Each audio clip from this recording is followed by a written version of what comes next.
Hoje vamos falar sobre a economia criativa, o que é a economia criativa e como que a população afro-indígena, negra e da periferia de São Paulo pode ter acesso a essas oportunidades. Então, quais as ferramentas sustentáveis necessárias para esse empoderamento? Hoje quem vai conversar com a gente sobre essa temática, o nosso convidado é o Charles Borges. Vamos funcionar! Queria que você contasse um pouco pra gente o que é o ABEBE e como ele funciona. Obrigado pelo convite, pela oportunidade de estar aqui com vocês. O ABEBE nasceu no dia 13 de maio de 2017, porque eu tenho o privilégio de ter uma bisavó tupinambá que mora no Grajaú e que me ensinou muitos saberes da cultura indígena. E já trabalhei em grandes empresas durante 8 anos e durante todo esse processo eu senti uma necessidade de levar o conhecimento que eu tinha na Avenida Paulista, no Itaim Bibi, das grandes corporações e dos bancos que eu já trabalhei, para o Grajaú. E aí eu saía do Grajaú e ia para Paulista, saía do Grajaú e ia para Faria Lima. E aí todas essas viagens diárias, elas traziam para mim uma tristeza, porque eu via que toda a região onde eu dormia, onde eu morava, não tinha acesso a todo o conteúdo que eu tinha. E aí por isso a gente decidiu criar essa plataforma de conhecimento e de cultura chamado ABEBE, para enaltecer e trazer a cultura indígena e a cultura negra, ou seja, esse neologismo chamado afro-indígena, para os outros espaços na cidade, para a população em geral, para o Brasil e para a América Latina. Uma coisa que é muito legal a gente falar, né, Charles, é que a cidade de São Paulo, o processo de formação dela, né, ela tem várias etapas. A Zona Sul, em particular, Santo Amaro, tendo como um centro e até queria se emancipar de São Paulo, né, não muito tempo atrás, é meio que uma divisória que de Santo Amaro para baixo haviam comunidades. A primeira decisão judicial, sentença de demarcação de território indígena do Brasil, foi aqui em São Paulo, em Santo Amaro, na época o juiz Dr. Rulli, que é um amigo nosso que faleceu, que a gente vai homenagear.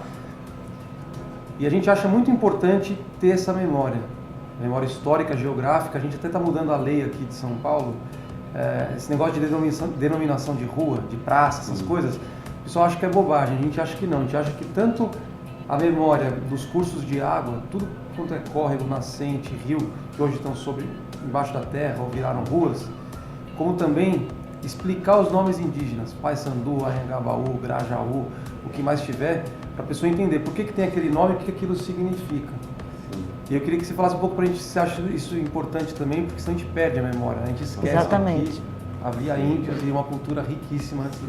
Nossa, muito importante você levantar esse ponto, porque a minha bisavó, por exemplo, ela tem 98 anos e hoje, para eu conversar com ela e levantar essas memórias é muito difícil, mas mesmo assim eu tenho esse resquício de privilégio, assim, de estar com ela e ouvir sobre isso. E quando você levanta essa memória, e principalmente dos rios, mostra que a ancestralidade e a história, ela é importante para a gente entender qual que vai ser o nosso futuro, né? Por isso que a gente fala sobre a cultura indígena e sobre a cultura preta, porque a gente precisa entender o que aconteceu, para a gente saber quais os próximos passos que a gente vai dar, e pensando sempre na evolução. Então, é muito lindo, sem tentar romantizar, mas eu acho que essa é a palavra, levantar essa memória dos espaços, sim, com certeza. E vereador, o que a gente pode dar de mensagem para o pessoal, principalmente da Zona Sul, como o Charles falou que é o público, o que o Poder Legislativo, o que os vereadores podem fazer para fomentar, né, a parte de economia criativa que é tão importante para essa população? Olha, acho que 90%, não sei dizer porcentagem, mas a maioria nem sabe o que é economia criativa. É um termo que muitos políticos usam aí, porque é na moda, é que nem falar de startup, empreendedorismo, são chavões, Sim. mas a pessoa não sabe o que é. E no caso da Zona Sul de São Paulo, eu acho que, se você olhar o processo de formação dos bairros, a periferia da Zona Sul, ela é o processo mais recente de ocupação e de formação dos bairros. E hoje talvez seja a maior região em população, em adensamento. E é uma área rica em mananciais e uma área que a ocupação não foi ordenada, assim como não foi a Zona Leste, a Zona Norte. Então, eu acho que as pessoas que não são da Zona Sul nem sabem o que é a Zona Sul. Então, às vezes, por exemplo, Grajaú é um mundo. Grajaú, se você pensar em população, não é a zona eleitoral, não. O distrito Grajaú dá mais de 500 mil habitantes. É maior do que 90% das cidades do estado de São Paulo. Imagina a complexidade que é isso. Cada comunidade tem sua história. E aí você tem... E aí, Charles, até queria a sua contribuição. A gente acredita muito. Eu ouço muito, por exemplo, Paraisópolis, que é um enclave que tem comunidade e bairro nobre do lado. Aí o pessoal reclama do pancadão. E onde eu vou falar de pancadão, eu falo, gente, a maior concorrência que você pode dar para um pancadão é oferecer cultura e esporte para a molecada, formação permanente. Porque esse jovem vai falar, ele vai para o pancadão para curtir. Se ele tiver acesso a outros tipos de música, outros tipos de instrumento, de representação e expressão artística e esportiva, ele vai fazer a escolha. Não, putz, se for no pancadão eu não consigo fazer minha aula de sopro e eu quero um dia chegar numa orquestra, por exemplo. E a galera não entende que o que falta na periferia não é cultura, é espaço para expressão e desenvolvimento. Você concorda? Concordo. Faz muito sentido. Só que antes de responder, eu queria falar um pouco sobre economia criativa. Vamos lá.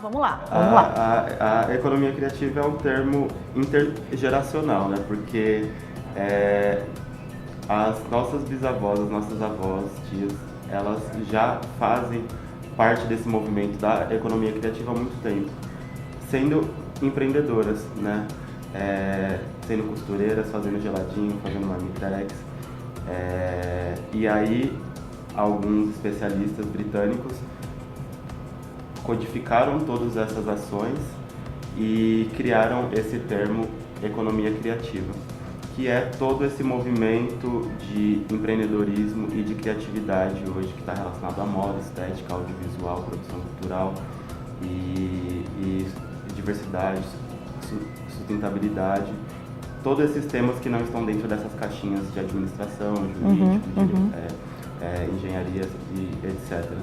E só que é um termo recente que, como você disse, ninguém entende de fato na prática o que é, porque ele tem muitas linguagens e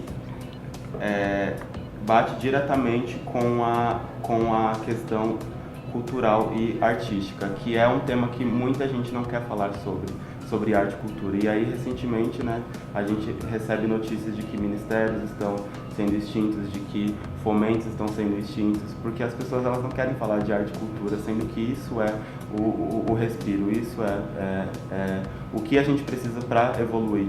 Então, quando a gente chega hoje na quebrada e a gente vê que só existe um espaço, ou nem um espaço de fomento, e que só tem, de fato, o baile para aquele jovem participar, ou o baile, ou o futebol, o pancadão, ou o futebol, é óbvio que ele vai fazer só essas duas coisas, porque ele só tem isso para fazer. Então, não é questão de que ele é preguiçoso. E aí, tem pessoas que usam essa nomenclatura neném, jovem neném, que eu acho isso um absurdo. De que, tipo, ele nem estuda e nem trabalha. Por que ele não faz isso? Porque existe toda uma questão estrutural, porque não tem onde ele executar essas ações. Então, quando a gente pensa em ferramentas públicas nesses espaços, e principalmente no Grajaú, que é uma área de manancial, sim, é uma área indígena, e é uma área que precisa de um olhar, porque ali é uma nascente de criativos, por conta das águas também, né? Eu acho que essa energia das águas, ela já nasceu com a gente, ela já nasceu comigo. Eu sou filho das águas, sim, porque eu nasci no Grajaú, que é uma região de interlagos, que é entre lagos. Eu nasci num pedaço de terra onde tem água por todo lado. Então, essa memória indígena, ela faz parte do meu ser.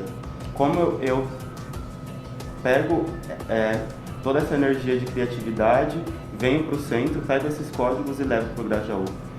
Esse intercâmbio que está difícil. Por isso que eu acho que a gente está aqui. Não, é um barato, o Charles fala. Aliás, o Charles se expressa muito bem e tem uma visão super consistente do quão complexo é, né? Essa realidade aí de periferia-centro, e a consciência histórica e geográfica, Sim. de onde estamos, de onde viemos e para onde a gente quer ir. E Charles, a gente aqui na Câmara, vou falar para você, estou no primeiro mandato, foi a primeira candidatura, e o que eu mais sinto falta é a gente se enxergar como parte de um mesmo ecossistema, a gente como cidadão. A gente está muito ainda eu até discuti isso com a minha equipe, a gente tem discutido essa visão de que a nossa sociedade é estruturada numa visão egocêntrica, hierarquizada, centralizada, e não ecocêntrica. E a gente tem que mudar isso rapidamente, porque tecnologia, redes sociais, tudo permite que, mesmo no Grajaú longe, o acesso é difícil. Por exemplo, a Thaís e o Felipe não conseguiram chegar. Por quê? Para vir de ônibus e metrô e trem lá do Grajaú, lá da Quebrada para cá, você não vem em meia hora, 20 minutos. E isso já é uma desigualdade que prejudica. Quem está longe tem mais dificuldade de se locomover pela cidade, tem um custo, enfim. Aí, o que eu acho que a gente precisa fazer? Dar voz para o jovem, trazer o jovem e as pessoas da periferia para conhecer o centro, a Câmara. Elas têm que ter a consciência de que o nosso sistema não é distrital, porém, alguns parlamentares têm perfil eleitoral distrital. Trabalha a região, liderança, fica ali como se fosse um território dele. E não é dele. Todos somos vereadores da cidade. Então, o Grajaú, o Jardim Europa e o Peru, Cidade Tiradentes, têm o mesmo peso, são cidadãos iguais. E aí, sobre a economia criativa, eu acredito que hoje a gente tem um processo de depreciação total da cultura. A gente não enxerga a cultura com o mesmo peso que deveria ter educação, e cultura, educação, esporte e capacitação para o trabalho estão no mesmo patamar, são interligados. Os CELs, por exemplo, deveriam ser equipamentos de fomento e de formação completa. E não um equipamento que está na pasta da educação, mas a nomeação é política por vereador. E aí o cara trabalha aquele equipamento como uma forma de trabalhar eleitorado, uma burrice isso aí. O CEL tinha que ser um equipamento como uma fábrica de cultura, que tem lá a MF, tem o SEI, tem a EMEI, mas a comunidade inteira, terceira idade, melhor idade, todo mundo usa e abraça e cresce a partir do CEL. Então a economia criativa, eu sou entusiasta de bloco, carnaval de rua. Eu acho um absurdo o que a gente está fazendo com o Carnaval de São Paulo, não pelo crescimento, que eu acho que é legal, mas é os blocos raiz. E hoje eu descobri depois, agora com a audiência, que tem um monte de bloco em periferia. E os blocos de periferia não têm incentivo nenhum, não tem patrocínio, não tem nem as autorizações, a estrutura para poder desfilar na rua. Policiamento, segurança, né? A gente viu isso muito na audiência pública se falando. Então, gente, que absurdo. Então, você traz um artista grande, traz o Michel Teló, por que não leva para o Grajaú, por exemplo? Por que tem que botar no Ibirapuera? Entendeu? A Daniela América, por que não leva ela lá para Vila Maria ou para Cidade Tiradentes? Entendeu? Porque ela é um ídolo, é um ícone para o povão que sempre gostou dela. E por que não aproximar, fazer todo mundo vir para o centro? Então eu acho assim, primeiro, esse diálogo é fundamental. E eu quero que você ajude a gente, o nosso mandato e quem sabe outros vereadores, a gente poder fomentar iniciativas de formação cultural permanente na periferia. Porque a gente tem as emendas parlamentares, então às vezes, se você pensar, 300 mil reais, se eu colocar numa praça como a Praça Roosevelt aqui no centro, não dá para nada, nem para fazer a manutenção básica.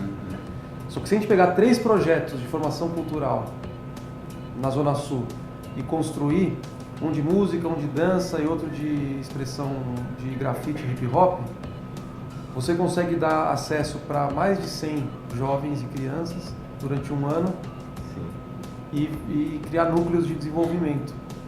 Então eu acho que vocês que têm essa visão e têm esse contato podem ajudar a gente a valorizar. Então 300 mil reais, que não é nada para a Praça Roosevelt, pode virar uma baita oportunidade no Grajaú. Ou seja, como transformar o desafio em oportunidade, né, Charles? Sim.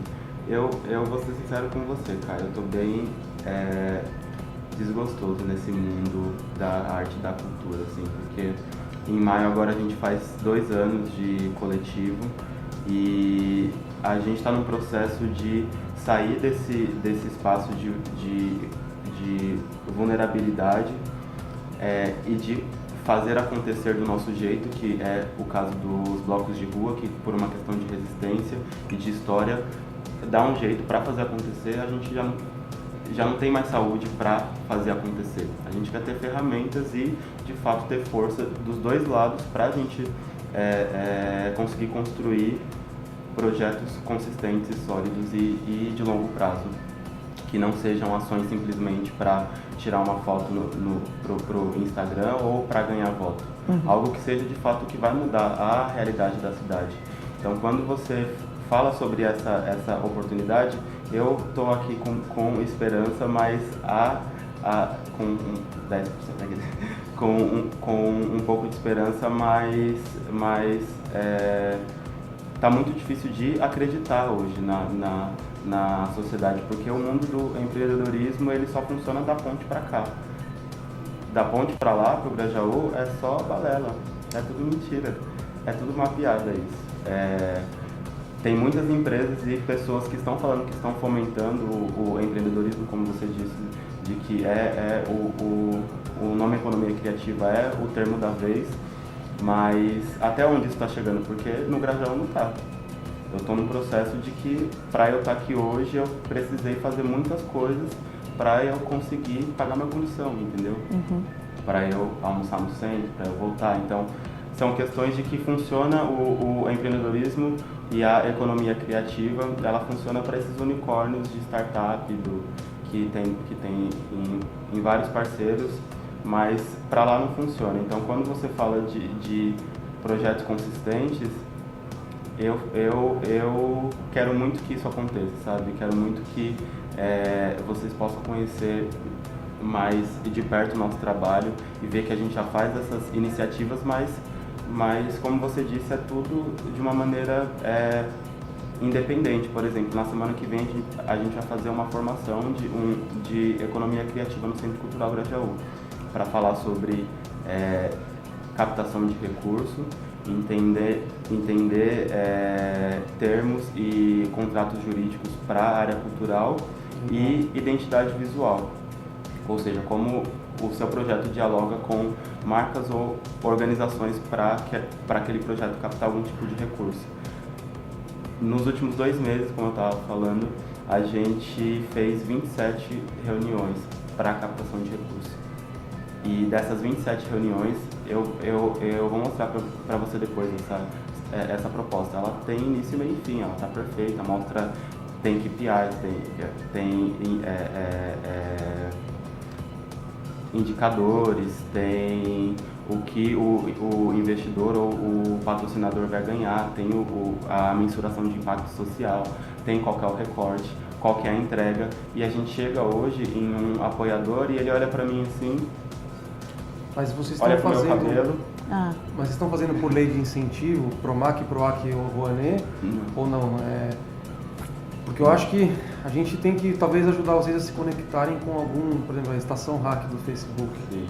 Eles têm alguns acelerados que foram incubados lá que podem ajudar vocês a fazer esse processo de captação nas leis de incentivo e quebrando essas barreiras. Tem gente focada só em fazer... o próprio Facebook tem crédito de ISS para aplicar e eles não querem aplicar em nada que não seja nos princípios deles lá, que inclui a questão de representatividade, juventude, impacto social, que é a grande palavra. Sim, seria bom a gente ter acesso a essa rede, mas a rede do Facebook a gente já teve, a gente foi acelerado por um projeto chamado AfroHub, que foi uma iniciativa do Afrobusiness, da Feira Preta e do Diaspora.Black, que era para uma aceleração de afroempreendedores, e a gente recebeu esse crédito de $500 para divulgar as nossas redes, mas saímos desse patamar de patrocínios e de permutas, que isso é como se fosse uma permuta, e estamos buscando agora algo que seja recorrente, algo que de fato dê estrutura para a gente conseguir trabalhar e não dormir sabendo que a gente tem um crédito de $500 do Facebook, mas a gente não tem o dinheiro para pagar o nosso aluguel, sabe, do mês que vem, porque não tem essa recorrência de investimento para projetos socioculturais, para projetos de empreendedorismo. Todas essas ferramentas, elas são boas para quem está começando no mundo dos coletivos. E aí, quem está começando passa por esse processo de 1 ano, 2 anos, e aí geralmente isso morre. E a gente está nessa fase de ou cair do brejo, ou alguém construir uma ponte junto com a gente para a gente passar por esse operante de coletivo, sabe? Não, mas dá para passar. Na verdade, eu falei do Face não pela a parte de aceleração, é mais para vocês darem o pulo de estruturar um projeto de captação nas leis de incentivo mesmo, porque Nossa, gostei muito, sim. porque isso é um caminho, né? É um caminho que estrutura. Uhum. Vou dar um exemplo para você. Por exemplo, o Baixo Augusta, o bloco aqui. É claro que o Baixo Augusta é justamente o oposto de condição de vocês, porque eles estão no centro. Sim. É gente que já tem estrutura e contato e networking, mas eles estruturaram e hoje o Baixo Augusta ele tem uma atividade, uma agenda cultural toda captada e financiada pela lei de incentivo, que faz com que eles vão ao carnaval somente para curtir o carnaval, pular o carnaval, já está tudo resolvido, diferente de 99% dos blocos. No caso de vocês, eu acho que a gente consegue ajudar a estruturar os projetos de captação e a captar, porque isso também é uma coisa que precisa dizer. Isso é do dinheiro, né? Você aprova o projeto. Sim. Aprovou, você tem direito a captar, sei lá, R$200 mil para o seu projeto. Só que na hora de captar, o empresário olha para sua cara e fala, tá bom, mas o que eu ganho com isso? Eu não gostei. E a gente tem que ajudar nisso também, porque isso dá para vocês fazerem um barulho, potencializar para vocês terem a voz que vocês merecem, e projetar a gente, formar a gente. Mas uma coisa que me preocupa também, Charles, é a falta de equipamentos. Você está falando do Centro Cultural do Grajaú, mas eu perguntei antes da gente conversar aqui sobre a fábrica de cultura, e não tem no Grajaú. Tinha que ter. Tinha que ter. A Zona Sul, eu acho que ela está mais carente do que a Zona Leste. Hoje a Zona Leste tem um monte de fábrica de cultura, não é? Tem uma estrutura bem maior, tem centro de formação cultural lá na cidade de Tiradentes, e a Zona Sul falta um pouco. Talvez porque já tenha feito essa trajetória antes, a Zona Leste talvez já tenha passado, né? A Zona Leste foi anos 90, você viu o rap do Racionais MCs lá atrás, falava da Tiradentes como lugar violento e tal. Hoje, a Zona Sul é muito mais violenta, no número de mortes e violência contra a mulher e tudo mais, do que a Zona Leste. E não que a Zona Leste não seja em relação aos jardins, mas... Claro, sim. Devido às proporções, né, vereador? Então a Zona Sul, eu acho que hoje é o grande polo de desigualdade e de problemas na cidade. Assim. Mas o que eu acho importante, Charles, acho que o vereador que está no primeiro mandato pode colaborar com isso, é como fazer essa ponte, como levar da ideia criativa para o projeto com começo, meio e fim, para que vocês tenham acesso aos recursos, como disse o Caio, e que existem, só que também existem maneiras de você chegar até esses financiamentos, né, vereador? Que é uma forma que a gente precisa ajudar a vocês construírem juntos. A burocracia ela é feita para atrapalhar, né? Para dificultar. Então, num país que pensa no jovem e pensa no futuro, ele teria já uma política pública permanente para fomentar isso de forma constante. E tendo nas escolas a sua fonte de demanda. Mas no Brasil é diferente, então a gente tem que se unir para superar essas barreiras. E para mudar essa realidade, né? Porque o custo, se o Charles apresentar para a gente qual que é o projeto deles, quais são as metas, o custo e o impacto social deles é alto com um custo baixo. E a gente acaba gastando um baita dinheiro público, às vezes em políticas que são ineficientes e que não atingem o objetivo. Mas a gente tem que construir, acho que o diálogo e a gente se unir é um processo. E eu entendo a sua desilusão, mas a minha missão como político é mudar isso. Vocês não podem estar desiludidos com a política, não pode ser algum. Vocês têm que estar empolgados, cientes do que a política pode fazer e cientes de que quem está na política tem a obrigação de ouvir e ajudar. Vereador, qual que é a mensagem final para o público que está lá na Zona Sul, que está no Grajaú, que quer, fala, o que eu posso mudar na minha realidade? O que a gente pode fazer juntos? A mensagem é, em primeiro lugar, acreditem no potencial e na força da juventude e na força da articulação política, no bom sentido da palavra, para lutar pelo que é direito de vocês. Entendeu? O jovem que está na periferia, que quer ter voz, quer empreender, quer ter autonomia financeira para poder cuidar da sua vida e, enfim, sair dessa condição de dependência de políticas públicas e de políticos, tem que entender a política e participar dela. Essa é a mensagem que eu sempre passo. E acreditar mesmo que a gente só vai vencer os preconceitos e as barreiras se a gente insistir, não desistir. Por pior que seja o cenário, a gente tem que lutar. Então hoje a vinda do Charles para mim foi super motivante, assim, para mim foi muito bom, porque eu estou vendo um jovem que tem uma consciência política, histórica, geográfica, e sabe, uma noção de cidade, de sociedade, que é a prova viva de que a periferia, ao contrário do que algumas pessoas pensam, ela é rica e ela tem muito a contribuir para a gente que fica aqui na bolha das instituições políticas, no ar-condicionado. Então é isso, a gente tem que radicalizar nesse contato, linha direta, para que a periferia tenha voz e construa com a gente. A cidade é uma só, eu acho que a gente tem que virar a chave da questão partidária e ideológica para uma questão prática, de ação. Então, Charles, parabéns, eu fiquei muito feliz. E quero que você ajude a gente a se conectar como Câmara, como mandato, com o Grajaú, com a periferia, para estar junto com vocês na luta. Charles, eu queria que você passasse sua mensagem, suas redes sociais, para todo mundo que está ouvindo a gente. Okay. Obrigado novamente pelo convite, é muito importante estar aqui e saber que ainda existem órgãos e pessoas e ferramentas que estão lutando para que essa vontade de mudar a sociedade ela não morra. O ABB ele é hoje uma produtora cultural que trabalha com cultura, produção cultural, de eventos culturais e de tecnologia.